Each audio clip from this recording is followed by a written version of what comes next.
This is the Deliberate Talks Weekly Podcast, powered by the Pixelated Egg Digital Ventures.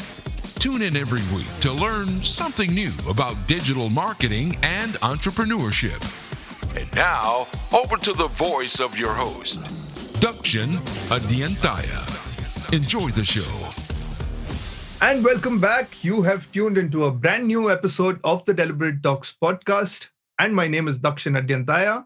And today, we intend to create a ripple effect of all the goodness shared by these two individuals. But before we get into a conversation with them and understand a little more about their social initiatives, here are some interesting facts about social fundraising initiatives and platforms.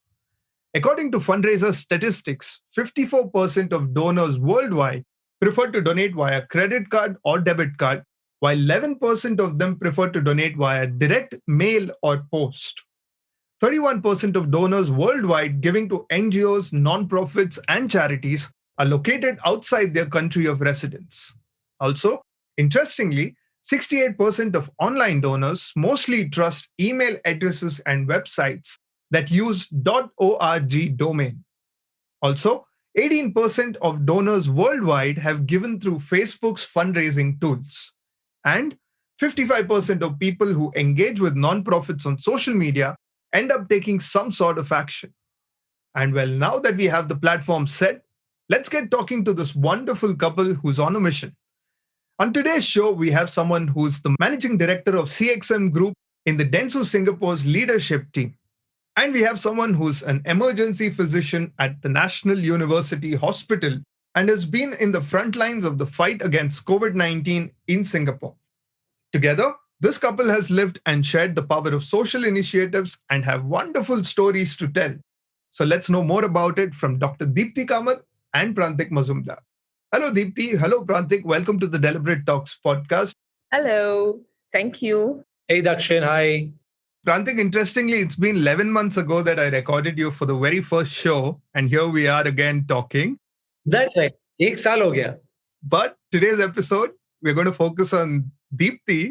And firstly, both of you, before we get into this amazing things that you've been doing to help others during COVID, let's go back in time and start with what you did earlier on called the social shadi, if I'm not wrong, right? Yes. Yes, you both have been a part of multiple social initiatives. And firstly, how did you come up with the idea and what was social shadi all about? Okay, so this was back in 2014, which was, we were getting married in December.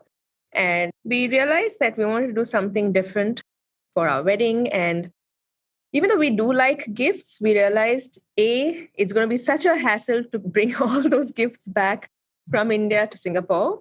And secondly, we wanted to add some meaning to all the gathering and love and blessings.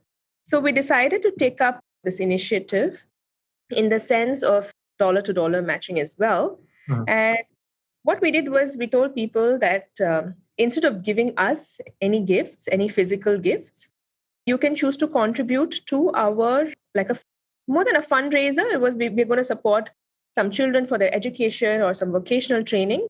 And so instead of giving us physical gifts in kind, you can instead, contribute to Milap, on Milap as well. So yes, that added actually more meaning. And then social shadi was the hashtag that we chose. And it was back in the times when hashtags were actually not fashionable. Right. So yes, I think in that sense, it was quite new and novel and people still remember. And whenever we meet people we haven't met in many, many years, they bring this up and say, hey, we do remember social shadi. And yes, so it really left a nice mark. And how did they really react when they first time heard about it? Because it was relatively a newer concept for a lot of people. And I'm sure that was the first time many of them actually heard about something like this within the family or friend circle. How did they really react to this? Yeah, I mean, I think the immediate family was obviously very touched and happy. I think, to be honest, a lot of what Dipti and I do, it kind of stems from what our parents have been doing in different capacity. I think Dipti's parents have been involved in various capacities. They are part of the Art of Living community and they do so much seva. My parents do a lot of charitable work through dance, theater, different ways. So I think they were very happy that what we were doing was novel yet something meaningful. I think our friends, some of them were a bit surprised because obviously it wasn't the norm, but I think the support was very, very good. The whole movement. And I think Milap as a platform had already established themselves. I mean, there was credibility from a platform perspective, and the cause was noble. So, yeah, it's a good mix of surprise and was welcoming. Back then, not everybody was as tech savvy, and now it's very easy with Paytm and linking credit cards and all of that. So, of course, we did receive some cash as well. Mm-hmm. But what we did was we associated our wedding with two other charitable causes. So, the wedding was actually spanning across two cities, Bangalore and Pune. So, I had worked in a rural setup during my community service days as an intern. So, I decided that whatever money we collected during the wedding or reception in Bangalore, we would donate to that institution. And Right. similarly, back in Pune as well. Right. And did anyone get inspired from this idea within your circle and then they went ahead and did the same thing by any chance? In fact, if you look at it, Dakshin, in the West in the last few years, there's this whole cool concept of wedding registries, where, again, not that everything is charitable, but I think the use of technology to kind of even streamline gifts, right? I think you would relate to you go to any weddings in India, you will see duplication of gifts, right? So one of the things of these sort of ideas is to use technology to streamline gifting and then to add the charitable part. So yes, I think we did see in our friend circle, many of them not necessarily using Mila, but using different ways, right? Could be just normal collecting cash in weddings in your envelopes and giving it to a charitable cause, or involving people from different charitable institutions as part of their celebration. So again, I wouldn't say that it was because of this, but we definitely have been seeing that in the recent past, a lot more consciousness when it comes to, adding a bit or a layer of kind of, charitable meaning to different celebrations, especially weddings. Right. Very interesting. And a direct question at you, what's the intent? I've seen a lot of people who donate. Some do it for their company as a CSR activity, and then they're done with it, they're through with it. And here you both are who constantly come up and be a part of new initiatives, not just to donate, but also drive to get many people, including strangers, to come forward and help. What's the intent behind this entire initiative? So as a doctor, I've worked in rural setups. I've worked in public setups. I continue to work in a government hospital here in Singapore. So I think I have really witnessed a lot of suffering and misery. And I've also gone to villages and I've taught school children. And I think I've seen a lot. And Prantik is also very sensitive about the very fact that I think the two of us are talking here. I think we find that we are quite fortunate. Right. And it's only our responsibility that we try and do something and give back to the society. And that is how most of the initiatives that we take really stem from that very feeling. I think the question of intent is a good one, Dakshin. I think the outcome for me, at least personally, is that people get helped. Again, we are quite cognizant that money alone can't solve a lot of problems. But to me, honestly, the intent is a social movement. To each of these, whether the current one or the social shadi or the one that we had done last year during the migrant lockdown, I think, I usually find, and maybe there's a good reason, that people tend to be quite skeptical that who will take the first step. Are we sure the money is reaching the right place? There are, hundreds of questions, right? And to me, it's really about, hopefully, it creates, some sort of sensitivity and influence amongst our friends, family, as well as the broader network, that all of us have the power to do good, to bring about change in our little respective world. No effort is too small or too big. And time and again, we've kind of been proven that holds true every time we do a little thing. And it's really not about what we do. And hence, to your question of intent, the dollar for dollar matching is not just about the dollar value. It's about just bringing people along and saying, hey, look, let's do something together. So collective mobilization is what the intent is. Right. That adds on to a conversation where you must have noticed a lot of people during the time when they did with an intent to help someone, say even the cred activity, right, where they donated and converted their cred points for their cause. But people came up and there were a lot of conversations around on social media saying, why do you have to make your intent so obvious and tell the world about what you're doing good? There are two types of people, right? Those who silently do it and those who tell the intent to inspire others, of course. But it's normally taken in a very different notion by people saying, why do you have to talk about it always, right? What are your thoughts on this, especially for a lot of people who came forward, became plasma donors, or, amplified the COVID-19 conversations and wanted to tell people that my intent is to actually amplify and not brag about it? What are your thoughts about this? I think one thing is, okay, you do it and then you keep quiet about it. But then in these kind of situations, you realize that saving one life may not just make the difference. Of course, that one life saved is a whole universe for that family. Right. But when the numbers are so huge, we realize that if you start a spark and if you have that potential to create a wildfire, like it does happen often, like we've seen in the last two initiatives that have happened, I think that the help and the impact of that is so exponential that it really can save so many more lives than just two people doing it and just sitting quietly in their rooms and not talking about it again. Right. If you can influence just one more person and that person influences another, there's a chain, the ripple effect is just amazing and astounding. And even now, we can still keep trying that, maybe we can talk to somebody else and then they can contribute, even if it's 2 weeks later. But if that fire is kept alive, then we can still the good can keep multiplying. And why should we stop that? Absolutely. Exactly. Yeah, that's a good one. And, and Dakshin, maybe I'll use marketing speak here, right? To be honest, you know me, and maybe Dipti would relate to this as well, is I think for me, generally, for most part of my life, I'm quite an open book, right? Some people could take it as, is someone bragging or someone showing off? That's fine. That's the audience's perspective. But I really think it depends on how one, the modality in which one talks about it. How does one narrate the story? And whether it's, Craig, Kunal Shaw, or, me or Dipti or anyone else who's visible about it, honestly, I really believe that, marketing something or storytelling is not wrong. Just the way I would maybe talk about a friend's movie or your podcast. Hey, guys, please listen. I think Dakshin has a good story to say. To me, honestly, the intent is no different. It's to hopefully, in our marketing speak, help something go viral and spread the word, right? And to be honest, in our initiative, maybe a good 30% are anonymous donors, and I absolutely respect that. That's a personal choice. But if you ask me individually, I wish many of them, because many of them tend to be quite well-known, influential, well-to-do people who have a following. And if you ask me, I would urge that more and more people do something good, be it voting an election, be it helping out someone, be it donating to a charitable cause, but talk about it, because again, the intent is collective mobilization and influencing people. So I personally see no difference, be it a charitable or a non-charitable cause. I think there's nothing wrong with it.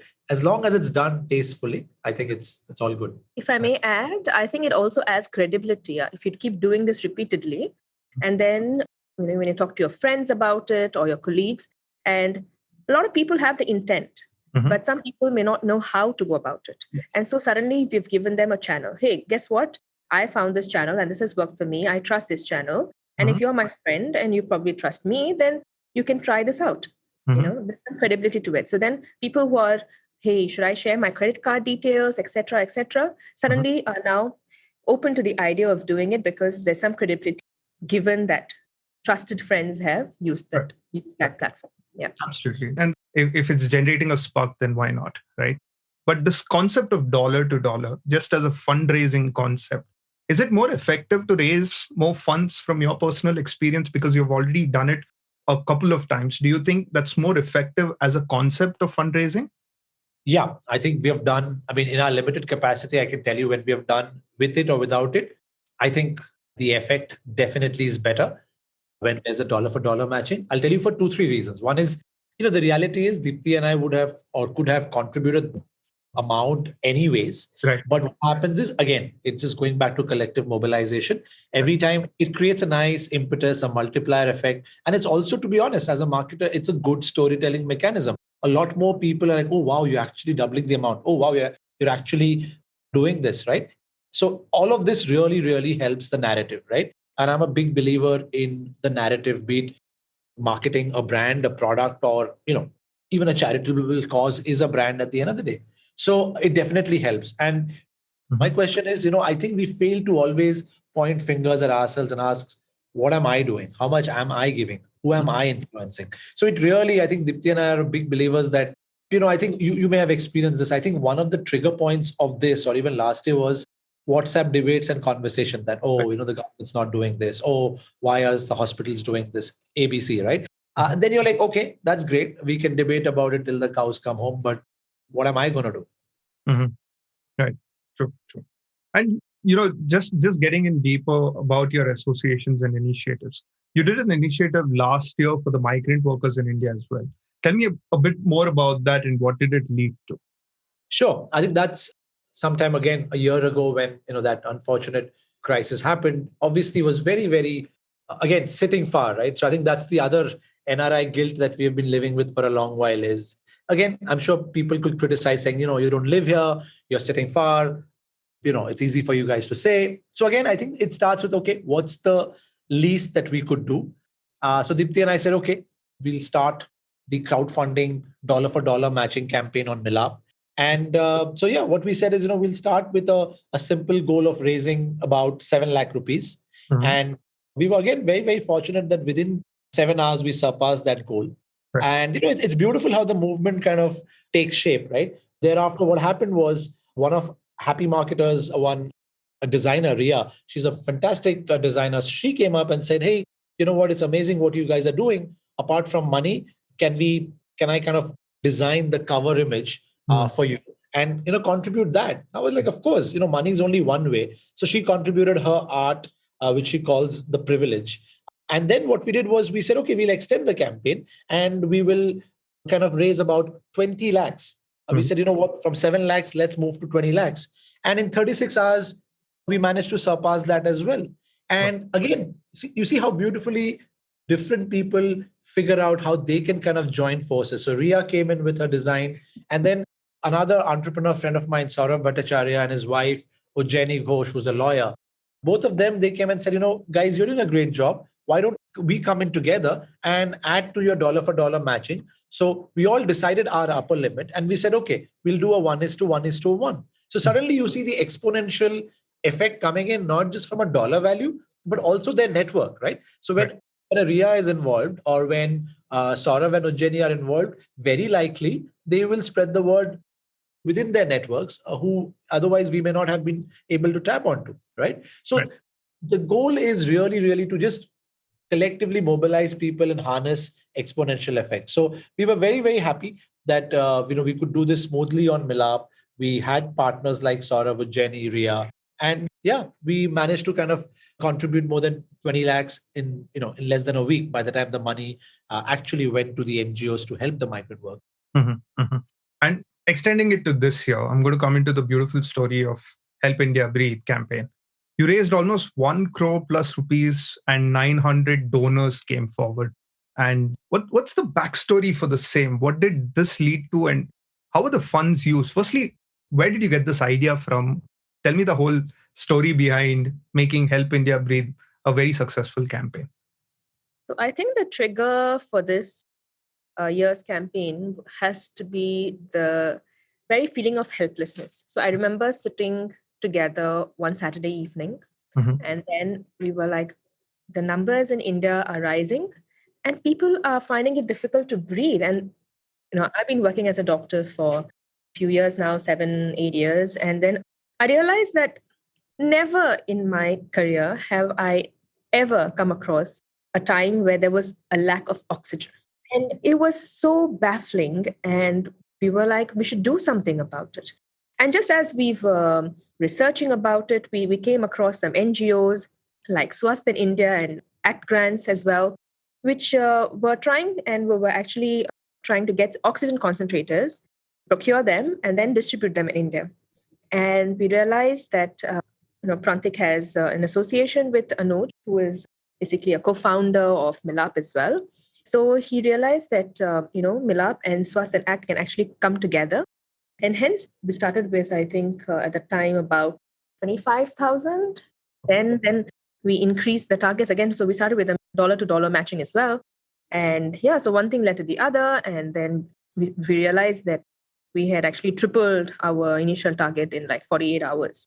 Yeah, I think that's how it all started. That Saturday conversation, and hindsight, I really all credit to kind of Dipti coming up with the idea and pushing me to do this. And We really wish we had done it a few days earlier as well. To be honest, I think when the whole, in India, we were reading about the political rallies, the Kumbh Melas, and, even individuals going for weddings, honeymoons, it was also infuriating, right? I mean, across the board, you could see a lack of responsibility, if I could say so.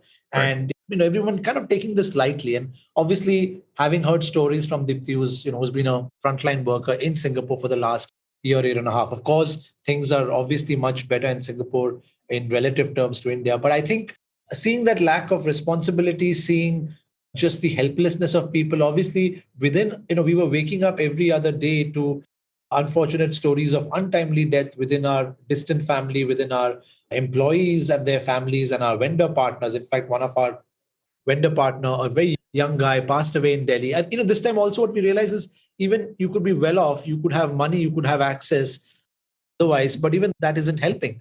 Right. So all of this put together, I think it created a sense of, I don't know, some sort of a guilt, some sort of a spark which said, you know what, we've done this before, but I think this time it might be a far bigger crisis as we are seeing it unfold. So again, we knew the mechanics. So we said, we'll do it bigger this time because the need would be bigger.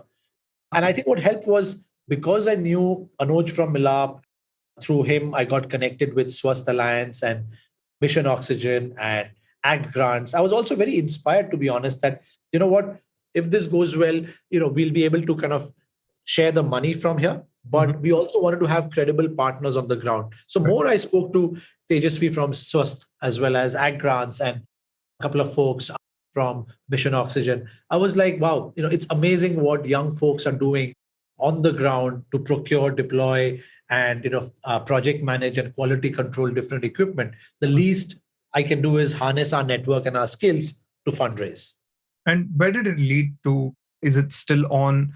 What's the kind of funds that you're raising today? A little more details about that.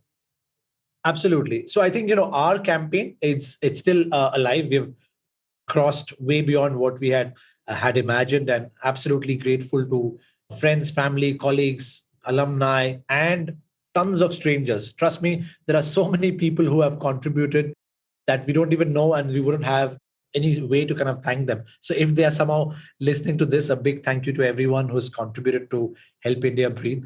I think also big thanks to the media. I think in Singapore, compared to last time, I mean, I was really, really touched that some of the biggest media houses covered the story, right? From Straits Times, we had a Channel News Asia radio interview, Mothership, SGAG, Tabla, quite a few other platforms. So, and that really, really helped percolate the news into the broader society in Singapore. We got donations from overall 10, 11 countries. So I think a lot of people that have really helped to make this, wherever it has landed. I think we are probably close to about 1.4 crores and about 1,200 donors as we speak.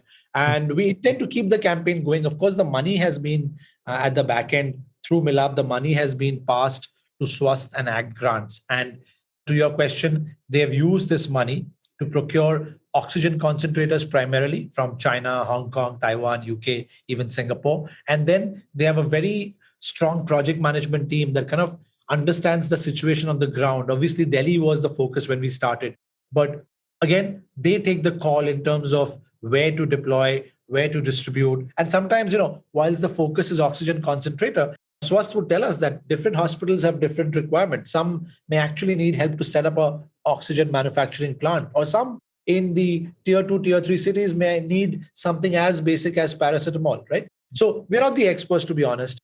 Dipti understands medicine, but we're not the experts on the ground. That's the point of working with partners who are credible and who have the information on the ground. So we let Swasth take that call. Obviously, very kind of them to share photographs to keep us updated about the procurement, because accountability is critical. We have been told that eventually they will be audited by folks like ENY, KPMG, etc., to actually do a detailed audit trail and tell us exactly where the money went and what kind of equipment was procured and in what quantum and where was it utilized. But roughly, I think our rough math says that because of an initiative of this nature that that Dipti and I have run, I think easy to say if those equipment are used well, we might have been able to save anywhere between 150,000 to 200,000 lives. And hand on heart, we genuinely hope that's what's happening on the ground, right? And we'll know further details in few weeks' time. Fantastic. And following it up with the celebrity fundraising activity that you did, I Breathe for India. Tell me a little bit more about that event. Yeah, I think you see that's the other beauty of ripple effects, right? So if our memory serves us right, we, Dipti and I, were probably the second individual in Singapore to kickstart this initiative on that Sunday.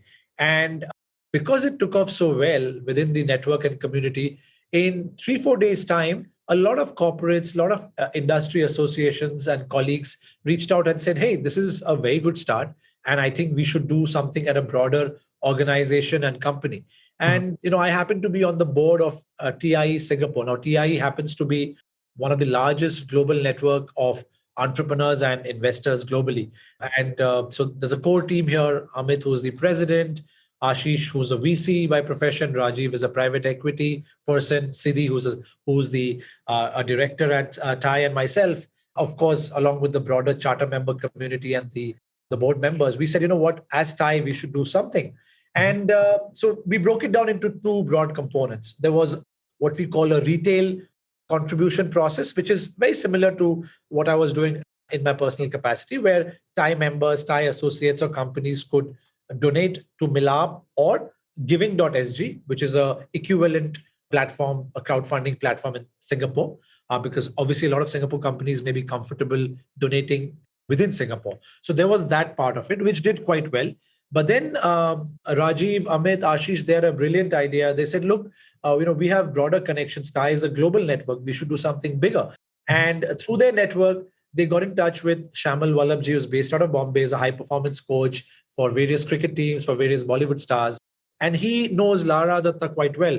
So Lara and Shamal were absolutely instrumental in the I Breathe for India campaign. And they said, look, you know what? You guys figure out the crowdfunding element and we'll figure out the stars and let's orchestrate something big and beautiful.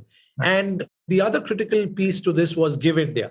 I think Atul Satija has been doing a very good job in this whole movement. And he said, look, great, you could use Give India as a platform mechanism for collection of funds, and we work with various NGO partners, and we'll take care of the deployment.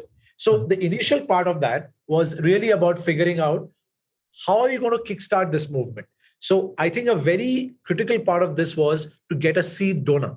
And I can't tell you, Dakshin, how fortunate we are to have Mr. Vinod Khosla, obviously, the co-founder of Sun Microsystems, where I think many of us, if we have learned Java in school, Sun is a critical component to that. He's the founder of Khosla Ventures. He said, you know what, if you guys are going to pull off this event, I will be the seed donor and I'm going to donate $1 million. So that really changed the game for us because it gave us a credible name. And again, to your previous question, right? He could have done this anonymously. He, by the way, is giving tens of millions on Give India anyway. But he said, I'm going to lend my name. I'm going to, donate my money. It gave us the confidence. Lara and Shamal could use that to reach out to the stars. And the best part was all of this happened within 3 to 4 days. Wow. It was incredible. We felt so pumped up in a very weird way. This galvanized us because we knew we were doing this for a broader Indian society. And we were happy that last Sunday evening, about 16 odd stars across Bollywood, cricket and philanthropy agreed to come on that 2-hour show. And I think as we speak, the last I checked the platform, collectively through Give India and other means, we probably might have crossed $2.5 million, which is about 2.5x of TIE's original goal of raising $1 million. So all in all, very satisfying. But again, right, I mean, we really hope, I think the hard work starts now. The fundraising has been done. Now we're working with Give India, Mission Oxygen, Swast, and a couple of other partners to figure out the allocation of it and the distribution. Because obviously we have corporate donors and sponsors like Deutsche Bank, Jungle Ventures, Basil Partners, etc. So we want to be in a position to be accountable and give them a good detailed report on the utilization of the proceeds. Right. Beautiful. Great. And, Prantik, I just want to understand this fundraising collaboration a little further. This drives back to my conversation with Joma from the NGO Mumbai Smiles, who had stated at back then that people are very skeptical still to believe in fundraising platforms or even NGOs for that fact. They don't know whether their funds are being utilized. And even then you have the relatives and the family members who say rather invest that in a PM care or a CM care fund kind of an aspect. How does one find out which is genuine? How did you come into that process of finding out Milap was the right partner for you? Tell me a little more about your experience with Milap and others that you have associated with so far. Yeah, this is a very critical question because, like I said earlier, I think there is a lot of healthy skepticism amongst people about where should we give, through whom, is the funds going actually? And as we all know, right, there are tons of stories of the funds actually not reaching the right audience or not being utilized for the right purpose. So I'll tell you my personal philosophy and then I'll tell you how do I kind of go about it, right? So my philosophy in general is, I'm going to use a marketing analogy, but most things in my life is a funnel. Likewise, even in the charitable angle, I know if I'm giving 100, chances are only 80 or 70 will reach. The question for me is, okay, what is in my control? What can I do? I can choose not to give. So 0 reaches. But if I give 100 and if I think 70 will reach, okay, not ideal, but hey, not bad, right? So I've got to take a call. So personally, Deepti and I subscribe to that. Cool. Let's do our best endeavors and hopefully majority of it reaches. Now, how do we kind of de-risk this, right? So I think just like in most cases of due diligence, I think what helps is if I know the people associated with those organizations. So whether it's Milap or whether it's Give India, I've been fortunate to know Anoj from Milap, Atul from Give India. So it really helps because I know the people, right? So every time there's a technical issue or I even know their background. So again, can things go wrong? Absolutely. Will it? Maybe. But am I comfortable with it? Yes, because I know the people. So if something goes wrong, at least I know that I can pick up the call and, speak to someone and hold them accountable, right? And there's a healthy amount of trust, right? A social relationship in a way at the end of the day, right? Likewise, I've used their platforms and I've seen, functionality is good. They have the mechanisms for tax breaks, etc. So I think even from a platform tech perspective, there was a comfort. Now on the NGOs, yes, it was obviously critical. What really helped me was as I started researching about ACT grants and then, Swast Alliance, I think what helped me is the fact that the people associated or who formed this, they come from very, very well-known startups, VCs and banks and consulting firms in India, right? So you have people from Sequoia, Axel, you have from CureFit, you have people from Satwa Consulting. And these are some people either I would know in person or I would know the brands. And, that gave me comfort. If I didn't know the people or the brands, obviously I would have had my doubts. So I did spend a good 2-3 days doing my due diligence, both for my personal campaign and for TIE. In fact, we spent even more time. I think from TIE, Amit, Rajiv, and especially Ashish, I think they've had multiple calls with people from these organizations, delivery for the last mile logistics. Also, we have been in touch with the High Commission in India to kind of verify. So again, I think the key word is best endeavor. I think we have satisfied ourselves and our skepticism that, I think we are comfortable. The fact that we are donating our own money also, helps us tell people that, look, we are putting our money where our mouth is, very well knowing that some things could go wrong. But, inaction is never an answer to skepticism. Right. Okay, great. And before I conclude this round of questions, I also hear that Deepti has written a poem on this, right? Deepti, would you want to share it with us? Would love to hear your side of the story as well. Sure.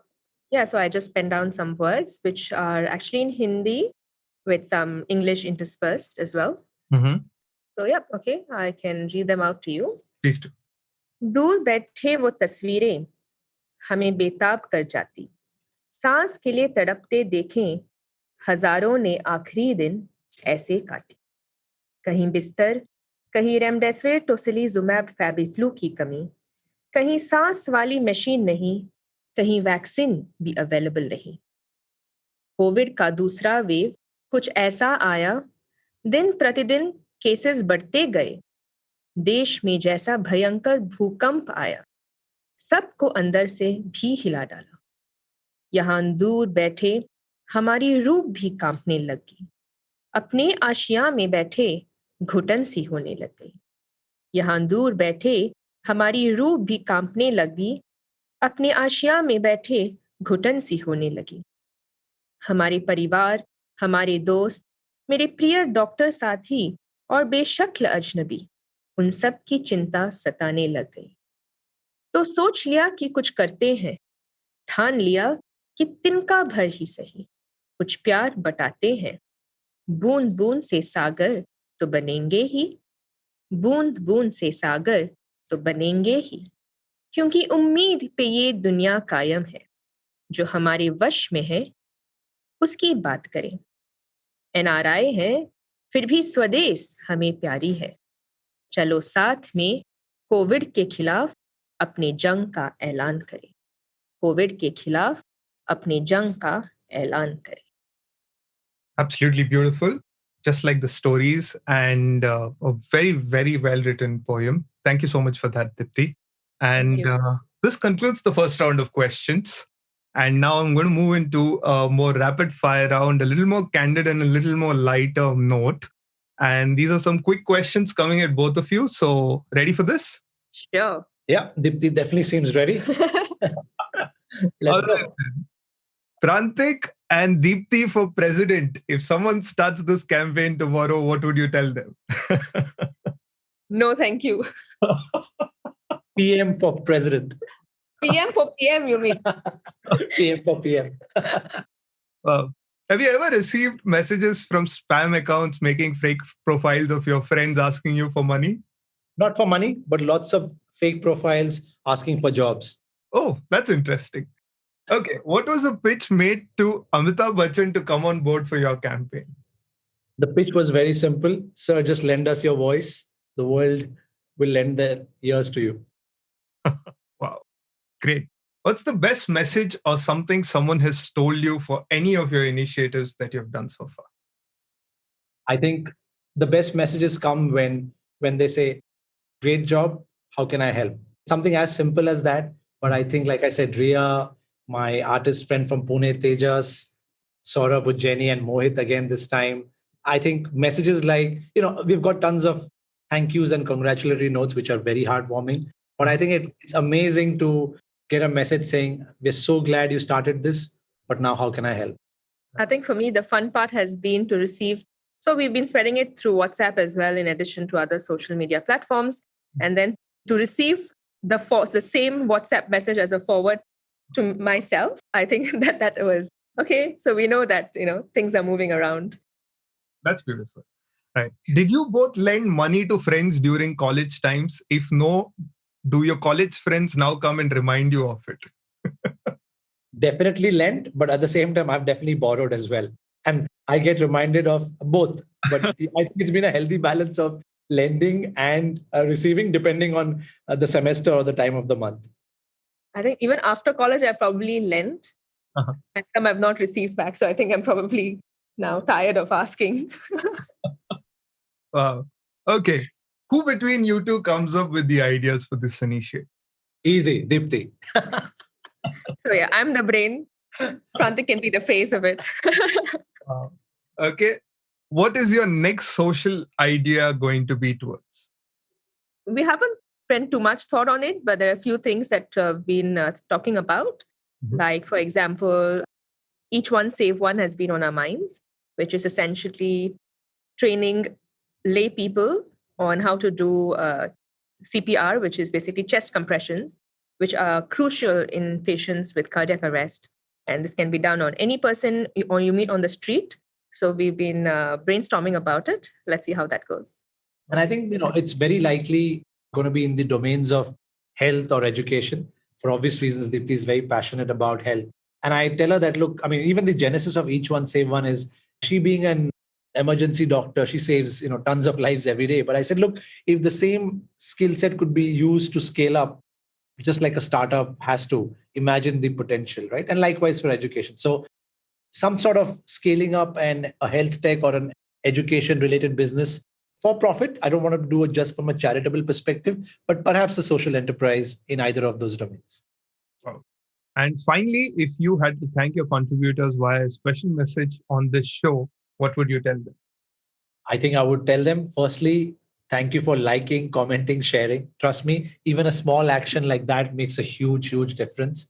A big thank you to just telling our story, for responding to those incessant reminders. and for opening your wallets and donating generously, and more importantly, just kind of being part of the movement and to kind of propagate the message and beginning to do something on your own, right? I think if I leave them with one message, it's again an Amitabh Bachchan song from Kahani, where Amitabh was the face of it, and it's a Tagore song, Akla Chalo Re. I genuinely believe in it. I think we undermine the power in each of us in terms of our capacity, capability, strength. So I think all we can do is worry about what is it that you and I can do as individuals. Mhm. So, you don't have to really wait for the society or your country or your community to do something. Really, really, I think going back to what Kennedy said, ask what you can do for your country, community, condominium, whatever is it, rather than waiting for action to happen from the other side. So again, a big, big thank you from Dipti, Ayan, and myself. We obviously could not have done this without everyone's support, but we genuinely hope each of us continue to do our bit. But till then, stay safe, stay happy, and reach out to your near and dear ones and keep them happy and sane. Mhm. Right. Right. Great answers there, both of you. Well done. And that concludes our second segment of the show. Now, moving on to our last segment. Where's the hamper, Dakshin? Who won the hamper? You both get the hamper. You both deserve more than the hamper. Well, quickly moving on. This is a question we take from our followers. And this question comes from Kaushalya Kataria, who asks, how does one approach collaborations? I don't have a great social clout. I even started a fundraiser for my birthday using the Facebook feature, but couldn't raise a single penny. How do I create a social community, credibility as an individual, and get more people to donate help if I want to do such activities to help NGOs throughout the year? I think it comes from your own network as well. So, to be honest, I don't have that large a network, but Prantik, thanks to his nature and the nature of his work as well, he has built a very good network over the years that he's been here, and even when he was working back in India. Similarly, I have a similar network with my doctor friends, etc. So I think it's not possible to just put out a fundraiser out there and expect that people will donate. Yeah. I think it's important that you reach out to people. We personally message people, including our friends, family, extended family, and I think I even reached out to people via LinkedIn messages, etc. So it takes effort. You can't expect that something will go viral or something will become a wildfire. You just light something and expect that it will work out for itself. It doesn't work that way. So what we see on Milap is, okay, target is achieved, but there have been efforts that have been put in. So yes, I think what's important is to build your network at the first place and then try and reach out to them. When the ask is genuine, I think it reaches out and tugs at people's hearts. And then people will definitely try and help you as well. I'll just add a couple of things to that. I think, it's always hard. It is no different to selling something. Everything to me is a brand. There needs to be a narrative that, convinces people to either buy, to contribute. These are all actions. You need convincing. And to be honest, suddenly if I go and, tell a friend who have not been in touch, said, hey, dude, can you donate something, right? No matter what the cause is bound to be a bit challenging. So I think, you can't wait for that occasion. It has to start early, whether you're doing a birthday fundraiser or otherwise, it has to be today, right? You can't wait for the actual cause to happen. You've got to first ask yourself, why should someone give, right? Or what's the right that I have won that someone should contribute? What have I done for the other person? What have I given? It always starts with give before you can take. It's a bit philosophical, but in your life, I think it's important that, if someone's running a fundraiser or if someone needs help, what have I done? And I think for more people, if you have done something, very, very high chance that, when you go in the times of need, whether for yourself or a larger cause, they will respond positively. So it can't begin on that very day. It has to start much earlier. And it's no different from, if you remember during, whether it's for Ganpati or Durga Puja, going door to door, asking for chanda. It is again the same, right? Who ends up collecting most? Who has more EQ? Who has genuinely been there to give? And then the cause, sure, will always help. But I think that individual's personality or ability to make connections, to give, to help, really, really helps. I think the last factor for the current fundraiser also is how relatable it is. Every person you meet has some family member or has some friend who has passed away, who has turned positive, who's struggling to find beds, oxygen, etc., etc. So when each person you meet, especially in the Indian community, who has faced some difficulty in this current COVID scenario back home in India, then you know that, okay, they also are feeling the same helplessness that triggered this very fundraiser. So that as well adds to the very fact that people will contribute to the fundraiser. Right. Absolutely. Wow. And that ends today's episode. That's a great conversation that I had with both of you. It was a pleasure talking to you both. And what you both are doing is nothing short of respect and inspiration for the world to follow. Thank you so much for sharing your experience with us. I had a great time hosting you on today's episode. I hope you had your share of good time too. Thank you so much, Dakshin, for inviting us. Pleasure was all ours. Absolutely, Dakshin. I mean, it's a privilege to be here once again for me as an individual. Really happy that I was there for the first episode. And it's amazing to see how well you have kind of scaled not just this particular platform, but also your business, as well as, the meaningful, thoughtful, charitable work that you and your teams do. So continue doing that. This is how, if each of us can positively influence each other, that's how the world keeps moving forward. Yeah. So kudos to you guys as well. Thank you so much, Prantik. That means a lot. And I wish you both all the very best for your social initiatives. Look forward to more such initiatives and be a part of it. Thank you so much and stay safe. Thank you. Take care. Thank you. Stay safe. Well, what they're doing and what they have done shares a picture that if the intent is right, the ways to do it will follow and many more will come forward to help you. If you have any questions or feedback, you can write to me at thedeliberatetalks@gmail.com or connect with me on the social media channels and the audio platforms. Join in next Monday for another episode. And until then, please take care of yourself and don't forget to inspire and be inspired.